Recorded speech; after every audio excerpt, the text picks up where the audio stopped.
Welcome to BookPeek. Book reviews and storytelling. All right, let's be real. If you've been anywhere near the bookish side of the internet in the last couple of years, there's one name you just can't escape: FourthWing. I mean, this book didn't just sell well, it absolutely exploded. We're talking a full-blown cultural phenomenon. So the big question is, how on earth did a story about a war college for dragon riders completely take over? Well, let's get into it. Just to give you an idea of the scale we're talking about, look at this number.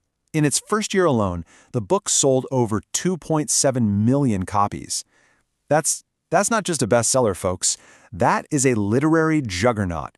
It launched a whole series, kicked off a genre craze, and became a massive multimedia franchise, seemingly overnight. It's kind of wild. So yeah, that brings us right back to our main question here. How did this even happen? What was the perfect storm that turned this high fantasy novel into a global sensation? Well, the answer, it doesn't start in a bookstore. It actually starts right on your phone. Okay, so the book's incredible journey really began on TikTok, inside that huge reader community we all know as BookTok. And it wasn't just recommended here and there. No, it went viral, big time. You had readers posting videos of themselves literally crying, screaming, gasping. It created this tidal wave of genuine hype that, honestly, publishers can only dream of. And all that viral hype, it translated into some absolutely staggering numbers. The hashtag #FourthWing has over 1 billion views on TikTok. 1 billion! That massive wave of social media engagement shot it straight to #1 on Amazon, and it stayed on the New York Times bestseller list for an incredible 18 weeks straight. This wasn't just word of mouth, it was a digital wildfire. But here's the thing. Viral marketing can only take you so far, right? The book itself had to deliver something addictive. And the secret to that addiction starts with the world it just drops you into, the brutal, high-stakes Basgiath War College. The whole premise is so simple, and it grabs you immediately. You either become one of the most elite warriors in the entire kingdom by bonding with a dragon, or you die. That's it. There's no middle ground, there's no dropping out. So from page 1, the stakes are literally life and death, and that constant tension is a huge part of what makes it so hard to put down. And of course, the core conflicts are all driven by these key players. First, you've got Violet, the classic underdog everyone underestimates. She's trained her whole life to be a quiet scholar, not a soldier. Then there's Zaden, the powerful, mysterious enemy whose father was executed by Violet's own mother. And finally, Dain, the well-meaning childhood friend who is constantly undermining her by trying to protect her.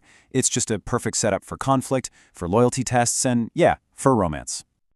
And that brings us right to the heart of FourthWing's massive appeal. See, it's not just a fantasy story, and it's not just a romance novel. It's this perfect blend of both, a genre that has absolutely exploded in popularity, and you can thank this very book for a big part of that.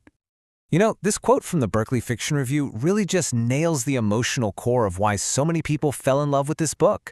It's about pure, unpretentious escapism. It captures that feeling of staying up way too late, promising yourself just one more chapter because you're so swept up in the action and the drama. It's reading just for the sheer fun of it. So yeah, this is the genre that FourthWing helped launch right into the mainstream: Romantasy. It takes all that epic world building and the life-or-death stakes from fantasy and smashes it together with the intense, character-driven tropes of romance, especially that fan-favorite enemies-to-lovers dynamic between Violet and Zaden.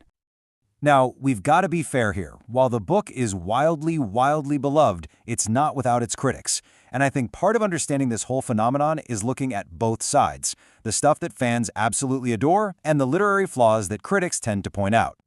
What's really interesting is that the praise and the criticism often focus on the very same things, just from different angles. Fans will tell you they love the addicting plot, the high stakes, and the steamy romance. Critics, on the other hand, might call that same plot convenient, or point out that it uses common tropes, or say the writing prioritizes speed over nuance. But for millions of readers, those so-called flaws are actually part of the fun. And speaking of that writing style, here is a perfect, hilarious example from a review describing Violet's inner thoughts about Zaden. It's direct, it's definitely not subtle, but it works. And for millions of readers, it's incredibly entertaining. The book just doesn't take itself too seriously, and that lets the reader just relax and enjoy the ride. So the story of FourthWing's success doesn't just end on the final page. Oh no. This isn't just a book anymore. It's the foundation of a rapidly expanding multimedia franchise. The whole phenomenon is escalating to a completely new level. The speed of its growth is just mind-blowing. The book comes out in May 2023. Just 5 months later, Amazon announces a major TV series. Then the sequel, Iron Flame, hits shelves only 6 months after the first book. That turnaround is basically unheard of. And now we've got a third book and graphic novels on the way. The pace of this expansion is absolutely breakneck. And this is just the beginning. The author Rebecca Yarros has confirmed that the Empyrean series is planned as a 5-book saga. So for the millions and millions of fans invested in this world, there is a lot more story to come. This isn't some fleeting trend. It's a long-term literary event. So let's wrap this all up. What's the big takeaway from the massive success of FourthWing? Well, it wasn't just one single thing. It was a whole bunch of factors coming together to create a true cultural moment. So, what's the ultimate takeaway here? FourthWing basically hit at the exact right time, with the exact right story on the exact right platform. The viral power of BookTok created that initial explosion, but it was the book's super addictive blend of high stakes, familiar romance tropes, and its commitment to pure, unadulterated fun that kept the fire going and turned it into the juggernaut it is today. Which kind of leaves us with one final thought. FourthWing proves that a book doesn't have to be some groundbreaking work of literary genius to become a phenomenon. It really raises the question, can a book be widely considered flawed by some, yet still be undeniably phenomenal in its impact, its reach, and its ability to bring joy to millions? Well, the answer seems to be a resounding yes. Every book is a doorway to another world. Come, explore with us.